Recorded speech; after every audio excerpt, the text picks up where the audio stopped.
implique de grandes responsabilités. Mise à bord. I'm Batman. Up in the sky, it's a bird. It's a plane! It's Superman. Bonjour à toutes et tous et bienvenue dans ce samedi pour l'émission La Bande des Comics sur Radioactive. Une émission particulière en ce samedi 4 mai, en anglais May the Force. Donc vous aurez compris, on va faire du Star Wars. Que ça soit sur les mangas, les comics, bien sûr les films, etc. Donc toute la galaxie, sans mauvais jeu de mots, Star Wars. Nous commencerons tout de même par les actualités avant de faire un dossier donc, qui s'étalera sur l'ensemble de notre émission.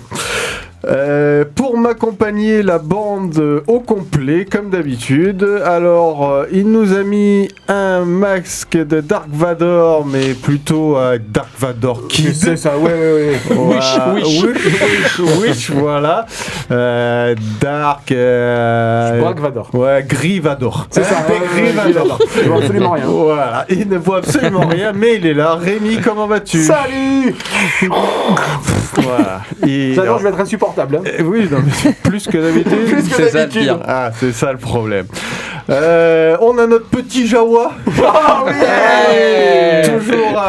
Toujours prêt à nous trouver une pépite ou un carbu ou un truc comme ça. Gilles, ça va ? Ça va et toi ? Ça va, je te remercie. On a notre druide derrière sa console. On va faire attention au fuite d'huile. Jay, comment vas-tu ? Ça va très bien. Bon, salut. et notre princesse, elle a pas mis les donuts de chaque côté, mais Non. on va dire que elle a fait des efforts C'est tout pour comme. être dans le thème. Voilà. Avec le casque un petit peu, ça fait. Voilà, il y a le casque, Il y a l'idée. C'est notre chère Annie, comment vas-tu ? Ça va très bien. Bon, Merci. heureux de te retrouver et votre serviteur, RD. Notre Obi-Wan Kenobi. Ouais, voilà. Surtout à la fin du premier.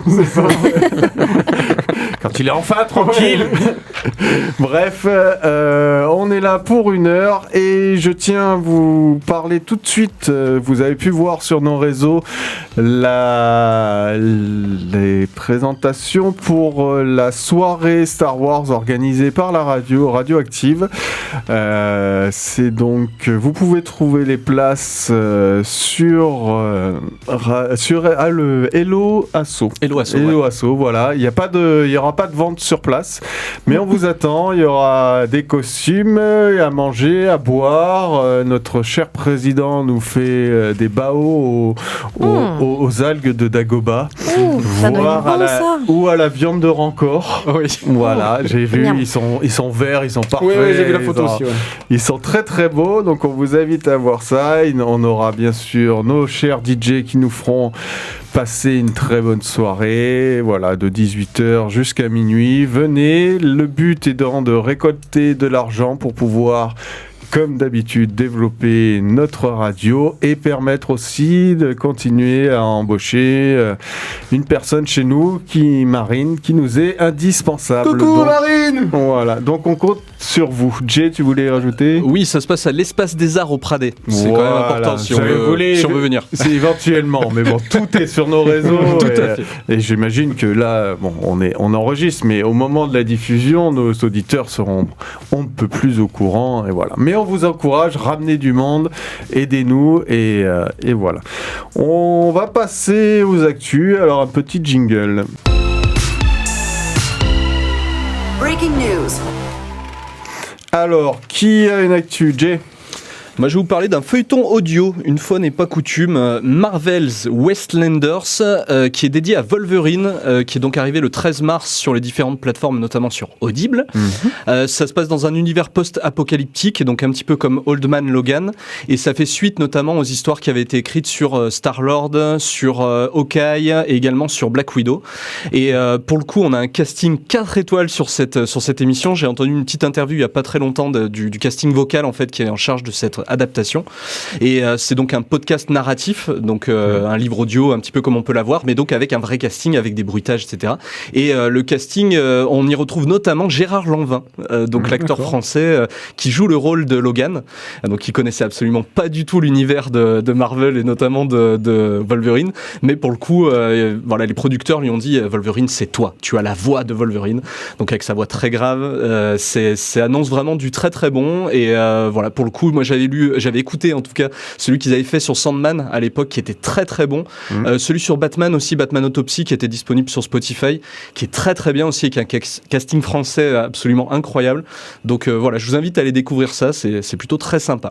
Pour compléter, justement, je voulais en parler. J'ai vu aussi que c'est Catherine Deneuve aussi qui en fait un. Ouais. Voilà, donc entendre Catherine Deneuve te raconter des histoires, c'est sur Black Widow, non ? Probablement, ouais. J'ai pas vu le casting des autres, mais... d'accord. Costaud, ouais. Franchement, on vous les recommande, il y a de la qualité, et vraiment, tout ce qui est sur Audible, je les ai vus passer sur Audible. On a une belle série de podcasts, enfin de livres audio, appelez ça comme vous voulez, mais n'hésitez pas, il y a de quoi faire. Gilles, as-tu quelque chose ? Bien sûr. Ouais. Il y a quelques temps, aux 48 heures de la BD, vous avez peut-être pu découvrir la bande dessinée Sortilège de Zora, une bande dessinée jeunesse. Ouais, exactement. Si vous avez aimé, il y a le 2 mai, le tome 4 qui va sortir. D'accord. Voilà. D'accord. Donc c'était le tome 3 qui était présenté la dernière fois, ça ? Non, c'était le premier tome, c'était vraiment pour lancer la série. Et ils sont déjà au tome 4 ? Oui.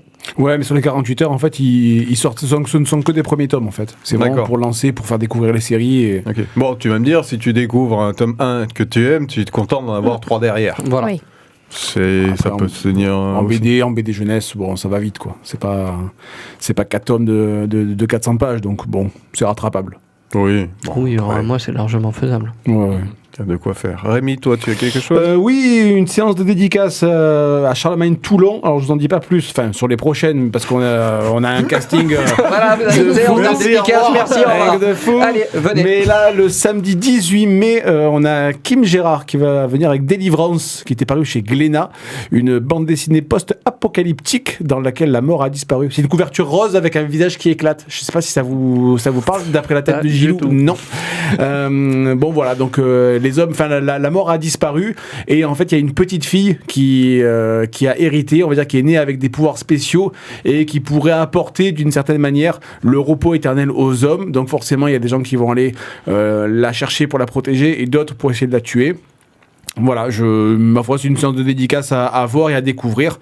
Et je vous en dirai plus la prochaine fois sur le programme BD de Toulon, qui va être énorme. Ça y est, on est quand même dans... Enfin, je sais pas si vous avez remarqué, mais ces derniers temps, on sort beaucoup de post-apocalyptiques, de dystopie ou quoi que ce soit. Ça sent que les gens sont perturbés. Exactement, ça fait écho. Et qu'on est mal en ce moment. Hein. Non, toi, t'en fous, toi. Oh bah, tu sais, avec la littérature... Enfants, il a pas la télé, il a pas le téléphone, ah walou. Quand tu vas découvrir pour Elvis Presley, ça va être dur. Ça va être dur. Et quand on va marcher sur la ligne, tu te rends compte un peu. Bon, Jay, t'en as vu encore une ? Oui, et le week-end du coup sera diffusée cette émission, donc le fameux May the Force, ça sera également le week-end, donc le 4-5 mai, de la fête du livre d'hier, où on sera plusieurs présents sur place à bosser, donc n'hésitez pas à déambuler, même moi. Et oui, effectivement, ça va être plutôt sympa. Il y a pas mal d'auteurs qui ont été annoncés. Il y a pas mal de gens qui sont passés dans cette émission qu'on va retrouver, dont Aurélie Guarino notamment. Qu'on a quasiment lancé, on peut le dire. On peut le dire. Enfin, je veux dire, voilà. Voilà, donc Jonathan Comte. Sa nouvelle BD d'ailleurs. Que j'ai hâte de prendre en photo. Ouais. Voilà, petite faut que tu te fasses pardonner. Pas la photo. Non, pas la photo. Pas la BD. Non. Elle est moins contente que tu la prennes en moins photo. Contente, c'est vrai. Voilà. Je serai jamais son photographe officiel, quoi. Non, mais il y a Olivier Lubrano, j'imagine. Non, il n'est pas dans la programmation. Il y a Vanra, Jonathan Ocomte, ouais. Voilà, un très bon dessinateur. Ouais. Voilà, et après, en littérature, il y a le prix Goncourt, il y a Lilian Thuram. C'est pas le même. Non, c'est... Bah si. Non, mais c'est pas le même que le prix Goncourt.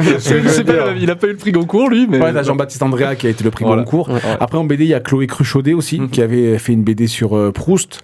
Non, je trouve qu'il y a quand même du beau monde. Je pense aussi que ce plateau BD doit encore s'étoffer et s'ouvrir un petit peu peu sur la BD indé parce que ça reste de la BD qui prend pas beaucoup de risques. On est plusieurs sur les rangs pour essayer de bouger un petit peu tout ça. N'est pas chose aisée, mais voilà, c'est un plateau correct, on va dire, pour une 10e édition. Je m'attendais un petit peu à mieux, mais bon, c'est un gros événement culturel dans la région et il ne faut surtout pas le manquer. Petit à petit, quoi, on va s'y faire. Qui y sera, toi ? Bah, tous les trois. Tous les trois, Ouais. Pour le boulot, tous les trois. Ok, on ira les faire chier. Annie. Ouais. On passera Avec plaisir. Vous ramenez les croissants ? Pour les manger devant toi.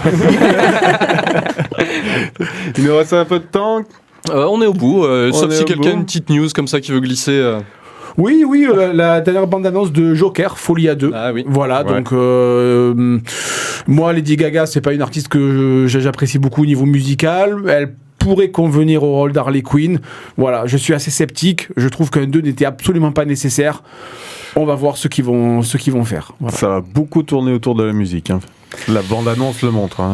Moi, je veux dire, pour moi, c'était un one-shot. C'est un film qui se suffit à lui-même. J'aurais préféré un autre film sur un autre méchant dans le même univers, tu vois. Enfin, je veux dire, maintenant, quand un réalisateur qui a fait jouer au Joker, il a été une sacrée carte de visite.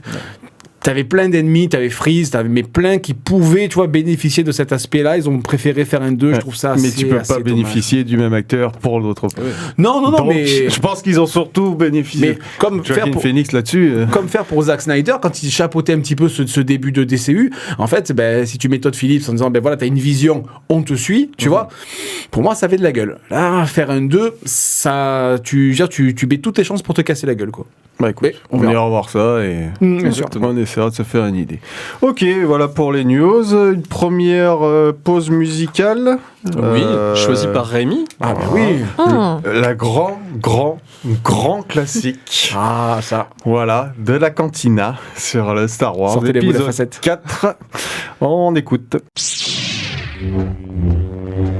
Merci pour ce grand classique. oui, il fallait. Été tout de suite mis dans l'ambiance Star Exactement. Wars. Vous êtes donc de retour dans la bande des comics sur Radioactive. On est sur notre émission spéciale Star Wars pour ce 4 mai, May the Force.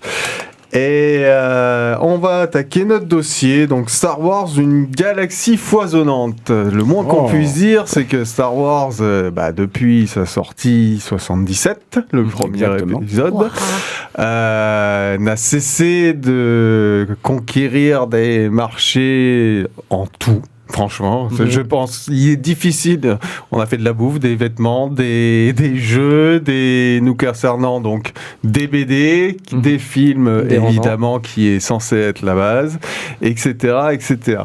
Jay, je te laisse faire un petit résumé. Parle-nous de d'où c'est parti Star Wars et où ça nous mène. Alors, vous en avez déjà parlé un petit peu dans une précédente émission, d'ailleurs à plusieurs reprises, de la guerre de Lucas, avec George Lucas, donc qui a été à l'initiative de ce film au départ, de ces films, parce que la trilogie donc originale, comme tu l'as dit, 77 à 83, on a 3 épisodes qui sont sortis.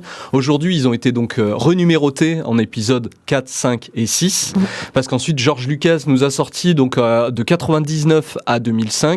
Ce qu'on a appelé maintenant la prélogie, donc avec les épisodes 1, 2 et 3, avec beaucoup d'effets spéciaux. Enfin voilà, il a utilisé énormément de numérique dedans, contrairement à la première trilogie qui était très, avec 3 bouts de ficelle. Voilà, c'était roots et c'était très sympa. Et ensuite, ce qu'on appelle désormais la postlogie, donc les épisodes 7, 8 et 9, qui sont sortis de 2015 à 2019, notamment réalisés par J.J. Abrams, et le 8e, le mal-aimé, qui est réalisé par Ryan Johnson. Donc voilà, c'est déjà 9 films de base, un socle de base sur lequel l'univers, on va le voir et on va l'évoquer, a été éclaté complètement et parti vraiment dans toutes les directions, que ce soit les films, les séries, etc. Et on va essayer de vous guider un tout petit peu pour voir ce qui est resté donc, dans ce qu'on appelle le canon, c'est-à-dire ce qui est considéré comme l'histoire, la véritable histoire en tout cas de Star Wars, et les histoires qui sont plus ce qu'on appelle l'univers légende, qui sont un peu à côté en tout cas, qui sont des histoires possibles dans l'univers de Star Wars. Voilà. Alors Peut-être, je sais pas sur les films, c'est peut-être juste l'occasion de faire un tout petit tour de table pour se dire lesquels vous avez préféré déjà dans les 9 principaux films.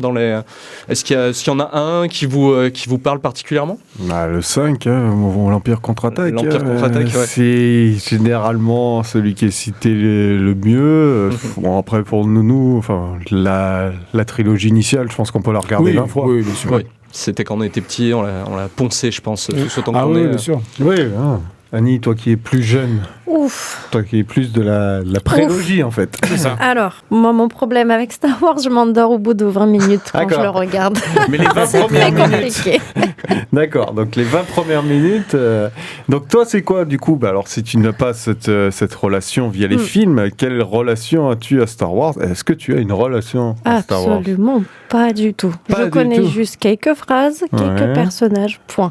D'accord. C'est déjà ça. Voilà. Donc, vraiment, J'arrive donc pour c'est à toi- découvrir l'univers. Ok, avec vous. donc c'est à toi qu'on va apprendre des choses. Voilà, exactement. Moi, pour un peu répondre à ta question, j'ai commencé Star Wars avec le premier, La Menace Fantôme. D'accord. Tu l'as fait dans Ah l'ordre, ouais. du coup. Moi, c'est le premier Star Wars que j'ai vu. Il est plus jeune lui aussi. Ouais. Oui. Et oui, que mes parents m'ont amené au cinéma. C'est que je suis vraiment rentré par La Menace Fantôme et pour moi, ça avait été un événement complet. Je trouvais l'univers génial, je trouvais le scénario complètement génial. Et c'est qu'après où j'ai vu la première trilogie et ça a été une claque. Aussi. Ça a été une claque. Malgré l'absence d'effets spéciaux, quoi. Oui, mais je trouve- Différents Effets spéciaux. Ouais. Mais ce qui m'avait frappé, c'est déjà ce qu'ils avaient réussi à faire en termes d'effets spéciaux, alors qu'ils n'avaient pas du tout les mêmes moyens que Bien la sûr, Menace ouais, bien Fantôme. sûr. C'était ça qui m'avait frappé. Et de découvrir vraiment l'histoire des personnages, avoir redécouvert Obi-Wan Kenobi après, c'était... Oui, tu avais encore du coup tout à découvrir sur l'évolution des personnages. Complètement. Voilà, alors que nous l'intérêt entre guillemets de cette prélogie quand on est arrivé, c'était de savoir comment Dark Vador était devenu Dark Vador. Oui, En fait, cette prélogie répondait à beaucoup de questions Voilà. que nous, on partait avec dans les valises, quoi. C'est quoi, pourquoi Kenobi Dark Vador? Qui est ce Dark Vador? Enfin, c'est vrai que moi, c'est vrai que je vois une préférence pour le 4, en fait. Le 5 est trop obscur pour moi. Le 4 était vraiment lumineux, c'était vraiment limite un one shot en fait, tu peux qui le se regarder conclut sans à la rien fin. d'autre, Ouais, Et tu sens qu'ils auraient pu s'arrêter là. voilà, quoi. tant qu'ils auraient pu, ils auraient dû s'arrêter là, on sait pas. Mais non, pas du tout. Non, ils auraient dû s'arrêter au 6 comme tout le monde. Quoi.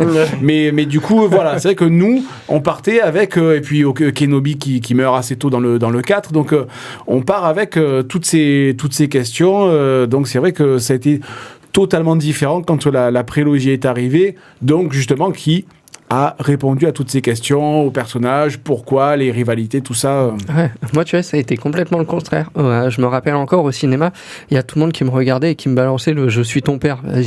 Quand t'as 8 ans, t'es là, tout le monde te regarde, tu fais comme ça, il fait « oui, qu'est-ce que je fous là ?» Ils sont tous à moitié fous là-dedans. Ah, t'as découvert un monde, ouais. T'as découvert un monde. Mais justement, il y a eu entre la sortie de la trilogie et la prélogie, toute une diversité d'autres infos qui sont arrivées, avec la vente de pas mal de produits dérivés, etc. Pour revenir à notre thème principal de l'émission, au niveau des bouquins. De la bande dessinée, ouais. Voilà, Comics. moi je vous ai ramené donc là ce qui s'appelle le cycle de Thrawn, qui est tiré d'un roman. Donc il y a eu déjà des romans qui expliquaient, là on est post épisode 6 quoi. Ah oui, d'accord. Après Ouais. le retour du Jedi, du coup. Voilà, après l'explosion de la seconde étoile de la mort, où là on indique, on voit le Luke Skywalker qui doit recréer ce temple Jedi. Il y a une nouvelle république qui est fragile, qui se met en place que depuis 5 ans. On a le grand amiral Thrawn qui revient et qui est entre guillemets la dernière menace la dernière grosse menace. On a Leia qui est enceinte de jumeaux, donc Oui. qui T'es bébé, quand bien son jeu. T'es bébé. Donc on a toute cette histoire de continuité après la trilogie, mais on a vu que la postlogie a amené une vision différente de ça. Donc le canon a aussi évolué au fur et à mesure. C'est les films qui ont été filmés au fur et à mesure qui ont pris la place sur le canon. Et maintenant les séries arrivent. On a vu qu'on a été surpris, il y a la série The Acolyte qui va sortir prochainement, où là on va être dans le passé, on va être près 500 ans ou je crois, ou 1000 ans avant les premiers, le tout premier Star Wars, l'épisode 1. D'accord. Donc on va être sur la Haute République, sur l'ancienne République. Quoi. Ok. C'est le début des Sith. Du retour des Sith. Donc, on a un foisonnement de pistes dans Star Wars qui fait que on peut rentrer dans cet univers, je sais pas ce que vous en pensez, par beaucoup de moyens. Ouais. Mais trop en fait. Voilà, moi je sais que j'ai très peu lu de Star Wars en comics parce que justement, moi je suis arrivé à un moment où Delcourt lâchait les légendes et que ça avait été racheté par Disney, du coup intégré, on va dire, aux publications Marvel. J'avais commencé quand Marvel refaisait des kiosques Star Wars, du coup j'ai commencé avec toutes les variantes en couverture Dark Vador. Enfin, j'avais envie de me faire un petit plaisir, tu vois, une Madeleine de Proust, d'avoir une collection cohérente.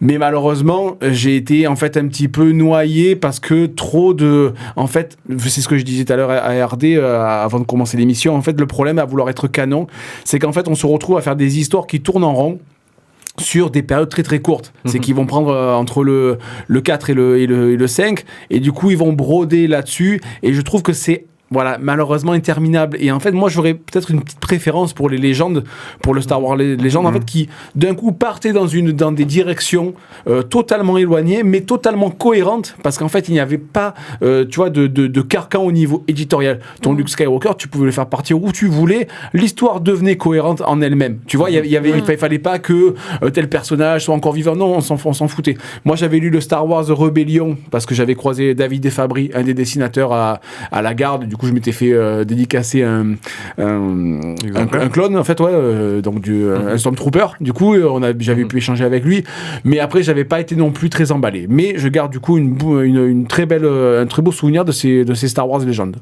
Moi, par exemple, tu vois, j'avais acheté toute la série en comics The Clone Wars. Qui n'a absolument rien à voir avec toutes les séries Clone Wars qui sont sorties ensuite en animation. Alors c'est canon ou pas, les Clone Wars? Les animations, ouais. L'animation sur Disney, les Clone Wars sont canons. En gros, il y a une info importante, c'est que tout ce qu'a produit Disney à partir du moment du rachat donc de la franchise, et notamment dans les comics, donc ils ont racheté, c'était Dark Horse en gros qui éditait depuis 1987, et donc à partir de 2015, quand Disney a repris, et donc Marvel, Delcourt entre-temps. Delcourt entre-temps qui éditait pour Dark Horse en fait, qui était l'éditeur français de Dark Horse. Donc ça a été repris par Marvel et donc c'est passé chez Panini, chez nous. Et c'est à partir de ce moment-là que tout ce qui est paru était censé être canon, sauf si ils mettaient la mention légende, effectivement. Donc ça se passe dans un univers imaginaire possible. Et du coup, tout ce qui s'était passé avant, en fait, que ce soit dans les romans et donc les BD, les comics, est devenu l'univers légende, donc un futur possible alternatif, une histoire possible de Star Wars, une légende.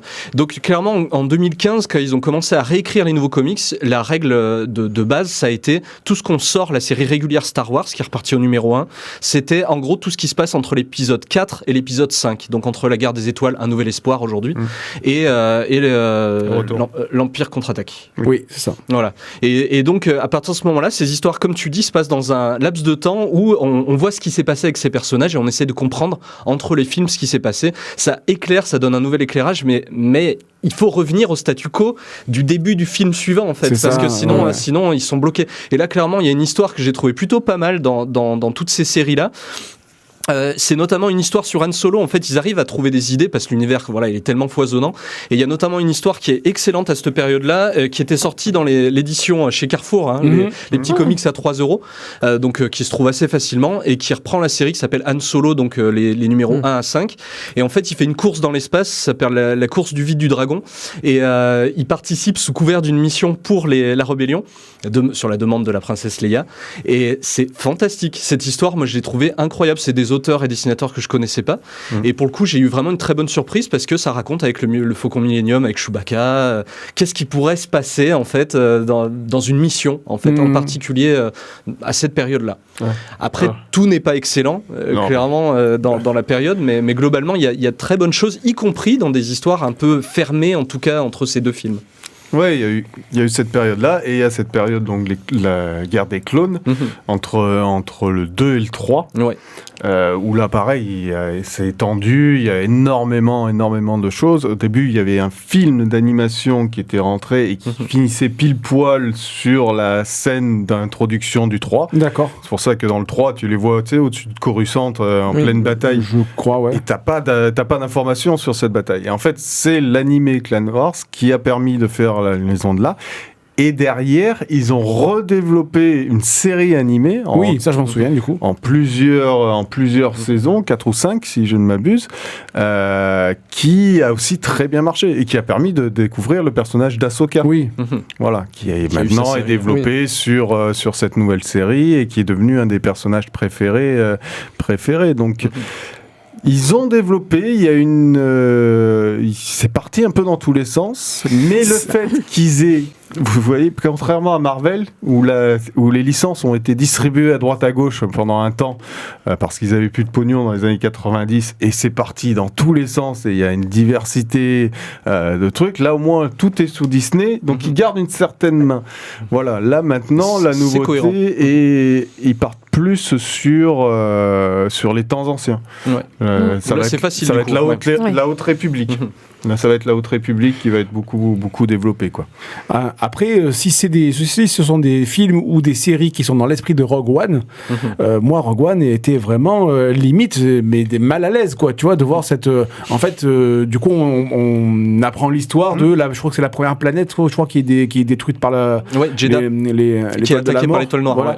Donc, en fait, il y a vraiment pour moi un sentiment de malaise parce que tu sais ce qui va se passer, tu sais que c'est une mission suicide, et en fait, j'ai trouvé que les effets spéciaux étaient suffisamment utilisés de manière intelligente en fait pour créer une espèce d'univers crédible, tu vois, dans le futur crédible en fait. C'est un film d'espionnage. Voilà, et je trouve que, alors je sais pas la prochaine série Star Wars Acolyte, si ça va être dans ce même esprit, tu vois, le Mandalorian aussi, que j'ai pas vu, donc je manque de références, mais je trouve que moi là, c'est là où Star Wars doit vraiment se développer, c'est ne pas trop chercher les effets spéciaux, proposer des histoires cohérentes et dans un univers qu'on pourrait penser crédible, plutôt que d'aller forcément chercher des combats spatiaux où on sait qu'après, en termes d'effets spéciaux, ça risque d'être ringard. Donc, le Mandalorian là-dessus, sans problème, c'est pour ça qu'il a aussi beaucoup marché. Ouais. Bon, c'est du Jon Favreau aussi, donc... On va peut-être en parler du coup. C'est Mandalorian, il y a des choses à dire. Il y a des choses à dire. Oui, je pense qu'on va pouvoir développer dans notre seconde partie. On va refaire une pause musicale. Parce qu'on tchatche, mais il est temps qu'on écoute un peu. Oula, t'es pas plus simple encore c'est simple, c'est Notorious B.I.G. du coup qui a été remixé, donc un de ses morceaux qu'il y avait sur un de ses albums par Solar Slim et Richie Branson, et donc ça s'appelle Ten Crack Commandment, et l'album s'appelle d'ailleurs Life After Death. C'est dur à dire. Et eux ils ont changé, ils ont rajouté Life After Death Star. Voilà le petit jeu de mots en plus un peu sympa. Allez, on écoute. De retour sur Radioactive 100.fm ou radio-active.net pour nous écouter. Vous êtes dans la bande des comics spéciale Star Wars en ce samedi 4 mai, je le répète, May the Force. Et on vous répète aussi notre soirée organisée par la radio pour nous soutenir l'espace des arts du Pradé à partir de 18h, il me semble. Vous pouvez avoir toutes les infos et les places sont à réserver sur Hello Asso. .fr, Oui. .com. je Et sais l'OASO Point sur quelque chose. Google et on le trouve. Ouais, ouais. Bref, on compte sur vous, soutenez votre radio, ça nous permettra, vous le savez, on est une radio associative, vous n'entendez pas de pub, et bien forcément ça coûte, et voilà, et on a des personnes embauchées qui sont très compétentes et qu'on veut pouvoir garder, donc on en appelle à votre générosité. On continue notre dossier Star Wars. On était sur les nouveaux personnages qui ont été créés récemment et sur les déviants. Donc on a parlé du Mandalorian qui a été un gros succès surprise. Donc on va attaquer la quatrième saison, mais ça devrait être un film finalement. Ouais. Voilà, donc il est prévu un film, donc ça montre l'importance qu'il a pris. Au cinéma ou directement sur Disney? Cinéma pour Ah, d'accord. A priori, ouais, Mando a un gros goût. Il va s'appeler, voilà. ouais. Donc, bon, après, je pense qu'ils changeront le nom pour J'espère. trouver quelque Oui. chose d'un peu plus truc, mais voilà. Mandalorian, c'est du Jon Favreau, hein, donc on connaît la qualité du monsieur. C'est des épisodes. C'est des petits arcs, voilà, par épisode, qui permettent de visiter pas mal de l'univers, d'avoir des visions différentes de l'univers, de connaître enfin ces Mandaloriens dont on parle, qu'on a eu des ébauches à droite à gauche dans les différentes séries animées, par exemple, je pense à Rebels, où on en parle un peu plus. Donc, vous avez regardé ou pas, Gilles ? Oui. Ouais, qu'est-ce que tu en as pensé ? Moi, j'ai trouvé ça génial. Après, j'ai vu que la première saison. Ouais. Non, vraiment très très bien. Je connaissais pas du tout le personnage parce que du coup, c'était la seule série que j'ai démarré de Star Wars après les films. C'est que vraiment, je suis arrivé tout frais. Ouais, bah écoute, t'as pas commencé par le pire. Oui, c'est bien. C'est là ça. Rémi, et toi ? Non, en termes de série, comme je te disais, c'est vrai que ne pas d'avoir Disney, c'est un problème. Alors je sais que déjà je suis pas client des séries parce que c'est trop de temps passé devant la télé et clairement j'ai pas trop de temps à consacrer à ça. Mais voilà, du coup, c'est juste des échos que je vais entendre à droite à gauche ou lire sur la qualité de telle ou telle série. Le Mandalorian, moi, de ce que j'en ai ressenti, c'est que je pense que ça aurait dû être une série déjà peut-être un petit peu plus courte. Et le risque, c'est toujours un petit peu de trop s'étendre. Et j'ai l'impression que les séries américaines ou les séries, tant que ça marche, ça continue. Et d'un coup, dès que ça marche plus, on termine, on annule. Donc c'est vrai que là-dessus, j'aurais préféré, tu vois, encore une fois, un truc en une saison, 2 saisons, histoire de comme tu dis, de compléter un vide. Et juste de laisser la place à autre chose. Parce que s'il y a une profusion de séries, de films, encore une fois, on risque d'avoir affaire à une lassitude comme on a eu au niveau de Marvel, ce qui serait peut-être un petit peu dommage. Mais je suis pas sûr qu'elle était déjà pensée en étant aussi longue. Ça devait être un one shot. Enfin, au début, ouais. En plus, ces épisodes sont qu'une courts. saison, c'était des épisodes courts. La première saison, c'est vraiment des des instantanés. C'est comme si tu prenais un fascicule, tu prends tes fascicules, tu lis tes 50 pages et le mois d'après, Parce que les épisodes durent quoi ? Durent 20 minutes, une demi-heure ? Oui, c'est des épisodes très courts. Ah ouais, effectivement. oui, c'est cool. Oui, c'est cool. Non, on est vraiment sur de la saga en fait. D'accord, assez ça avance rapide. du coup. Mais dans le même genre, mais là on est sur de l'animation. La série à l'heure actuelle qui marche bien Star Wars, c'est The Bad Batch. Où là on est sur quelque chose de totalement différent et ça marche parce que tu n'as aucun rapport à la Force. T'as pas de Jedi, c'est juste après, ça commence juste par l'ordre 66. Oui. On parle d'une section de clones, mais ce sont des clones Bad Batch, ça veut dire mauvaise fournée en anglais. D'accord. Des renégats, peut-être, ouais. Non, même pas des renégats à la base. Ils le deviennent forcément, mais c'est ce qu'ils appellent les clones foirés, quoi, en fait. En fait, ils sont différents du clone, mais ils apportent tous quelque chose. Il y en a, c'est un spécialiste technique, l'autre, c'est un tracker. Et il y a cette petite fille qui est aussi un clone, mais qui prennent comme leur sœur. Et voilà, ils ont toute une série d'aventures. Et tu te déplaces dans la galaxie tout du long, et tu n'as aucun rapport aux Jedi, et ça marche très très bien. Malheureusement, il l'arrête là au bout de la Donc troisième. ça se passe du côté plutôt des méchants. Non, Même pas.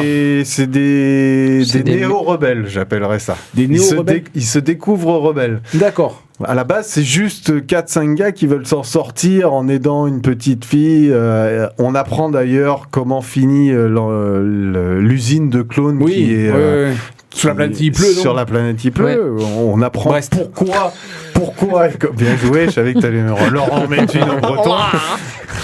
On apprend le pourquoi et comment. Donc il y a toujours cet intérêt-là dans ces trucs Star Wars, ça prend toujours Mais quelque c'est chose. ça qui est bien, c'est que par contre l'univers est tellement étendu qu'à un moment que tu suives de près ou de loin la série, ça va te répondre à une question. Ça va te dire parce que C'est tout l'intérêt. voilà, c'est qu'il y a des trucs qui sont laissés en suspens, les clones on sait pas ce qu'ils deviennent, eux là qui fabriquent des clones pareils, et donc à un moment ça va venir compléter un petit pan de l'histoire où selon même ton degré de connaissance, tu vas dire ah ben tiens bah oui ça y est, donc maintenant je sais ce qui se passait là et on peut passer à autre chose. Sans faire du fanservice. Et du coup quel est le ton de la série? Et il est assez sérieux. Hein. D'accord, voilà, ok. On n'est pas sur de la comédie. Hein. Ok. Non, on n'est pas non plus sur du truc ultra violent. On n'est pas sur du plus 16. Mais il y a un côté assez sombre. Ah, tu c'est les sérieux, vois d'accord.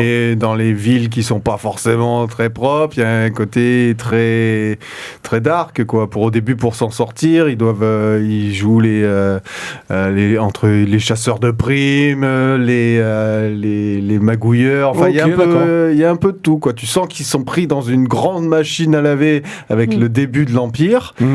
Et là-dedans, ils doivent s'en sortir. Donc, on a tendance à beaucoup mieux se projeter sur ces personnages qui ont tous leurs défauts et leurs qualités. Et au milieu, cette petite fille solaire qui essaye de rassembler ses frères dans un certain sens.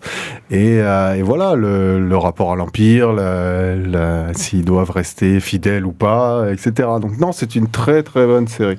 Juste une précision aussi, c'est que Star Wars, souvent, ça demande... C'est assez exigeant par rapport à quand est-ce qu'on se situe. Et ça aussi. c'est la question que tu as posée tout à l'heure, d'ailleurs, c'est quand est-ce que ça se situe, c'est à quel moment, et du coup, il y a besoin d'avoir une espèce de timeline, quoi, en tout cas. Exactement. Alors, par rapport aux films, les 9 films principaux, ensuite les films annexes, comme Solo, d'ailleurs, qu'il y a eu sur Han Solo. Ah oui, c'est vrai.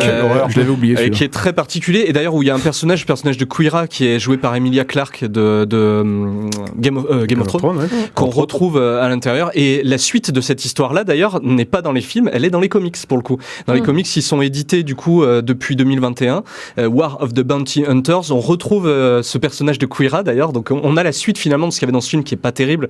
Mais avec des personnages qui peuvent être quand même intéressants. Malgré tout, c'est intéressant d'avoir cette timeline. Il y en a une qui est très bien faite. Enfin, il y en a plein. Il y a plein de sites de fans. Hein. C'est Wikipédia. Je vous invite fortement à aller regarder dessus parce que du coup il vous guide à chaque fois sur où est-ce qu'on se situe entre les comics, les séries, les films, vu que c'est un véritable univers partagé. En anglais? Et alors non, il y a une version traduite. Hein. D'accord. Wikipédia, on peut le trouver comme ça. Et pour le coup, voilà, on sait à chaque fois. La version Wookie qui est plus compliquée. La grammaire. Pas en cri, voilà. Quoi. Et du coup, moi j'avais une question par rapport. Oui, dis-moi. Non, c'est le feu sur la langue du Wookie. C'est ça. Toujours. Ça. Moi, j'avais une question par rapport aux autres supports, notamment jeux vidéo, parce qu'il y a eu énormément d'adaptations. Est-ce que vous avez déjà joué à des jeux Star Wars ou pas du tout? Alors oui, mais sur Super Nintendo. Mais c'est dire depuis combien de temps ça dure? Ah ouais, non, mais c'est ce jeu que je pense que j'ai jamais dû finir de ma vie, parce que j'ai cassé toutes les manettes. Mais du coup, non, c'est vrai que c'est le seul jeu vidéo Star Wars auquel j'ai joué, qui je racontais je sais pas quoi, mais du coup, voilà, t'arrivais à avoir un sabre laser, t'avais des missions X ou Y, mais après, non, c'est pas. Après, j'avais largement décroché depuis. Moi, j'ai poncé le Battlefront 2. Pareil, sur PS2 et sur PS4. Moi, j'ai les deux. Ouais, pareil, j'ai bien poncé. Ouais. Et ça, du coup, c'est quoi l'histoire?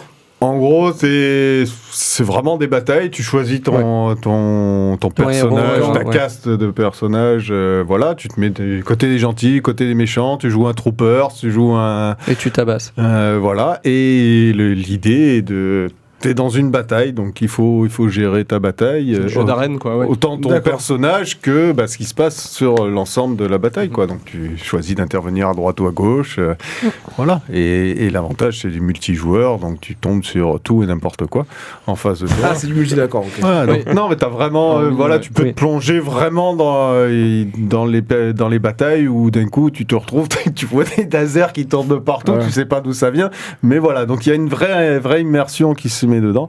Et j'ai fait l'avant-dernier là avec le personnage qui est donc là aussi on est après l'ordre 66, un jeune padawan qui s'est caché et qui essaye de retrouver le suivi Jedi, enfin bref, celui-là a un peu moins marché, mais il était pas mal. Mais oui, il y en a eu beaucoup. T'as un mode histoire, d'ailleurs, dans les deux Battlefront, t'as un petit mode histoire qui est sympa où tu incarnes tour à tour les deux côtés de la force, en fait. Et donc, tu peux être à la fois un Jedi, un soldat. T'as du pilotage. Il y a énormément de choses dans le Battlefront 2 sur PS4.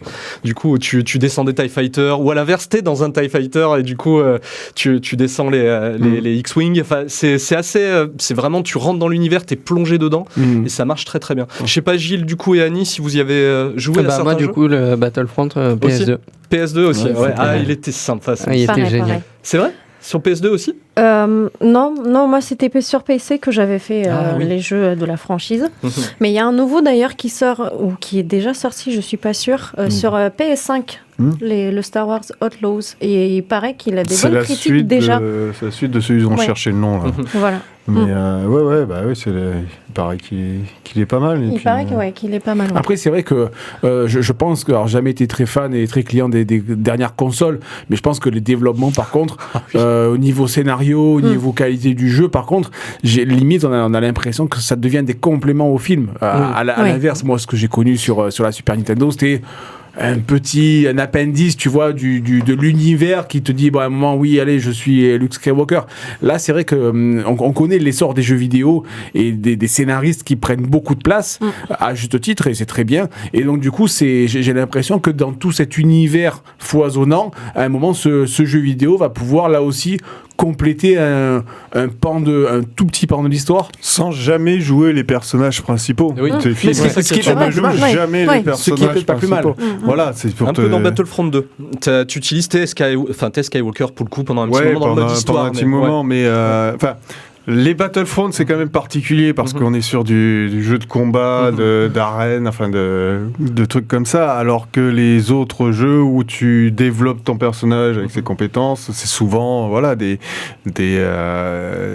je te disais, d'un padawan qui suite à l'ordre 66, c'est là où tu vois. D'ailleurs, c'est souvent des histoires où ils n'ont pas tous été éliminés le jour même. Il y en a quand même beaucoup qui tournaient dans les trucs.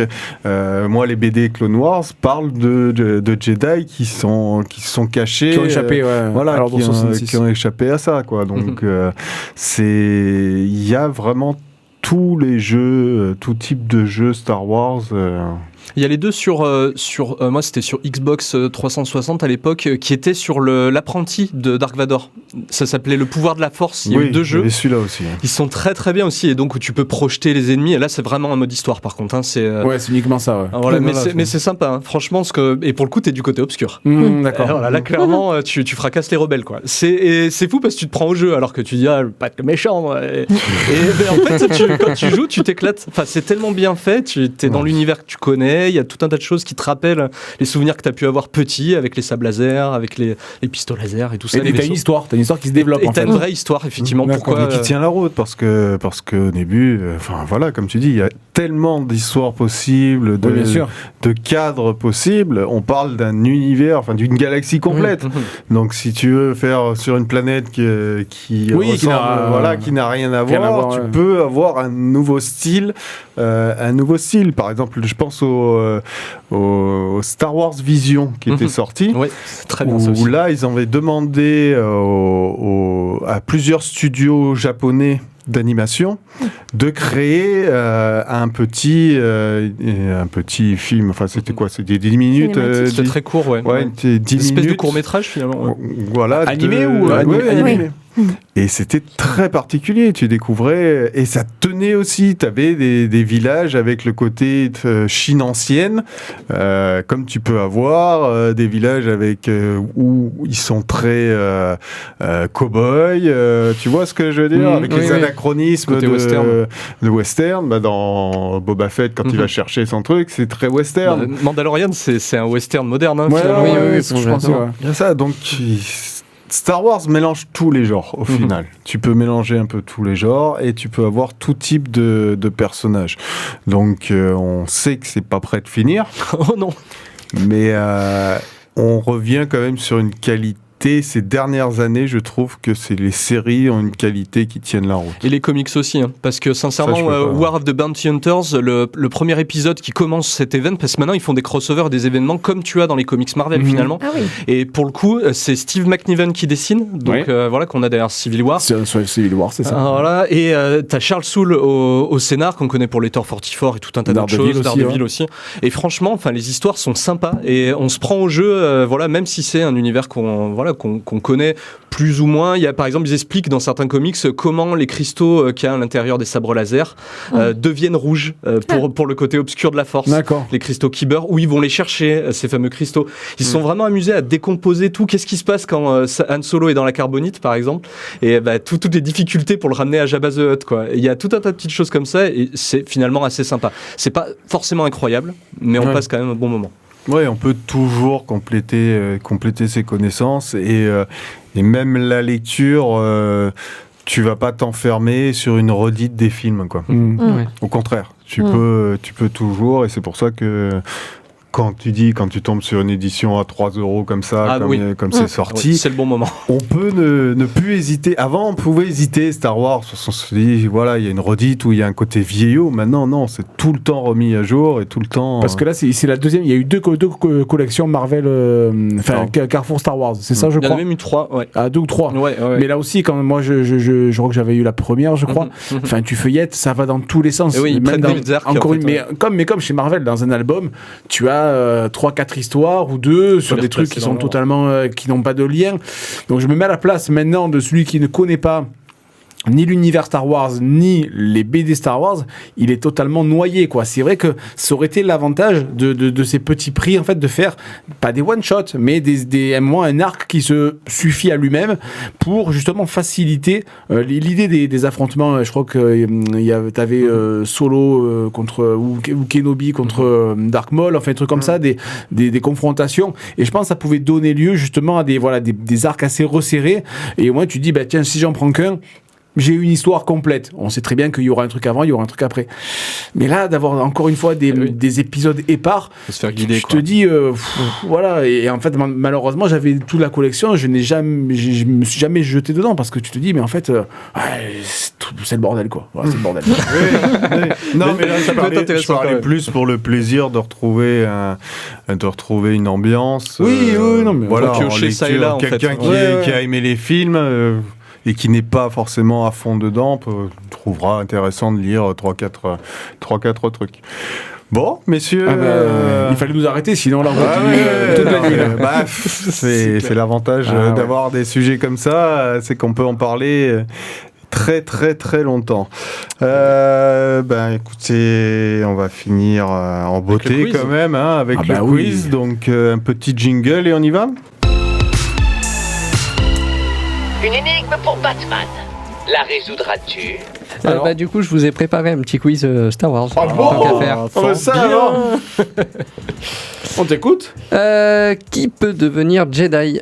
Tout le monde. Moi. Les Padawan. Non, ceux qui... Oui, enfin, tu vois quoi? Les Padawan ou ceux qui ont des midi-chloriens? Ah oui. Midi-chloriens. D'accord. Ceux qui ont un taux de midi-chloriens suffisant. Qui sont les ennemis des Jedi? Les Sith. Internet. Pas à jour. Vas-y, non, alors, si tu restes là-dessus, vas-y, enchaîne. Erreur 404. Que répond Han Solo à la princesse Leia quand elle lui avoue son amour? Moi aussi. Je sais. Je sais. Ah, non, je crois que c'était moi aussi.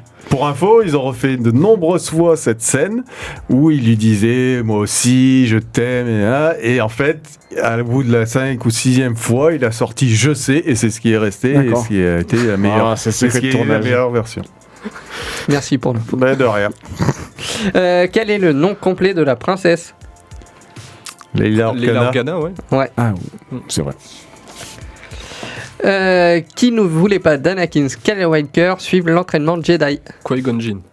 Non, c'est Non, Yoda. Ouais, Ah, c'était c'est Yoda. Yoda. Ouais. Ah oui, c'est Qui-Gon Jinn qui voulait. Ouais. Oui, il est mort. C'est dommage. Ah bon?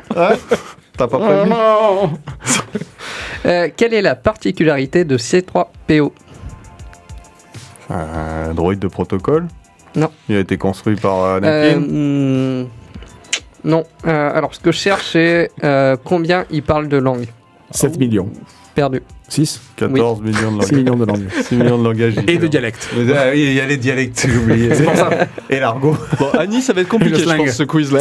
Non, mais elle est là. Elle est là. On n'a pas coupé le micro. Tu peux tenter sur les chiffres. Tu peux tenter sur les chiffres. Avant, c'était Gilles, tu C'est avais ça. l'impression de perdre. Maintenant, c'est Annie. C'est bien, on varie les plaisirs. Qui sont les clones? C'est les Jango clones Fett. de Jango Fett. Fett. Oui, à qui ils appartiennent? C'est plutôt ça que je recherche. Alors, ça dépend quand. À l'Empire. Ouais, Après, mais non, bah oui, d'abord, c'est à la République. à la République à la base. Ah ouais. Ouais. Et après l'Empire. Voilà.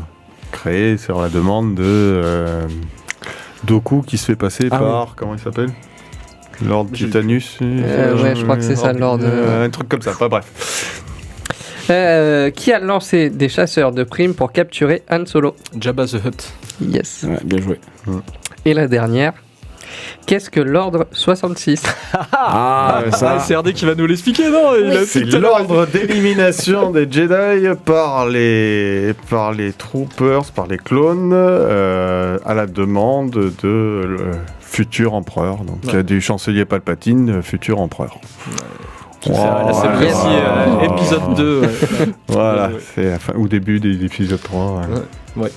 C'est que ça long comment tu te mets. Ok, bon, bah écoutez, on a bien parlé de Star c'était Wars, plaisant. hein, Ah, on s'est fait Rappelle plus- des souvenirs. Ouais, les VHS à l'époque. C'est ça, Oui. mais c'est aussi vieux que ça peut être récent. On a parlé, comme tu dis, des très très vieux aux séries actuelles. Il y a de quoi largement faire. Oui. On vous rappelle voilà, qu'il y a quand même beaucoup à lire, parce qu'on a parlé beaucoup des séries et des trucs comme ça, mais c'était pour vous aussi pour vous dire qu'il y a beaucoup à lire et dans chaque direction possible. Les gentils, les méchants, les personnages connus, les personnages inconnus. Gilles veut dire quelque chose. Ouais, moi j'ai accrochez-vous. juste une dernière question tour de table si on a le temps. On peut la faire vite, ouais. Allez. Est-ce que pour vous c'est devenu aussi intemporel que les Astérix, Tintin? Ah oui. Ah oui, aussi, ouais. Ouais. Ouais, c'est un univers qui mourra plus. Ouais. Ah oui. Voilà. Voilà. Ok. Non, c'était juste pour savoir. C'est une Non, des mais plus il est grosses volontaire, franchises. c'est très bien. Sur ce vote unanime, nous allons vous laisser. On vous rappelle, si vous voulez, rejoignez-nous ce soir à la soirée Star Wars radioactive à l'espace des Arts du Pradé. C'est ça. On compte sur vous. Vous pouvez même faire des dons sans venir. Ah oui, aussi. N'hésitez pas. Toute l'année, on est preneurs. Ça nous aidera beaucoup, beaucoup. Les amis, merci. Annie, t'es venue faire ta culture Star Wars. La prochaine fois, tu nous feras culture manga. Hein, parce Oh, que oui, avec plaisir. avec ceux-là, ils ont voilà, lui, tu vois, il y a des trucs à apprendre. Tu lui feras un cours la prochaine fois. Jay, merci. Oui. Gilles, Rémi. À bientôt. Merci à Ciao, tous. Et que la bisous. force soit avec Et que may the force be with you. Ciao, ciao.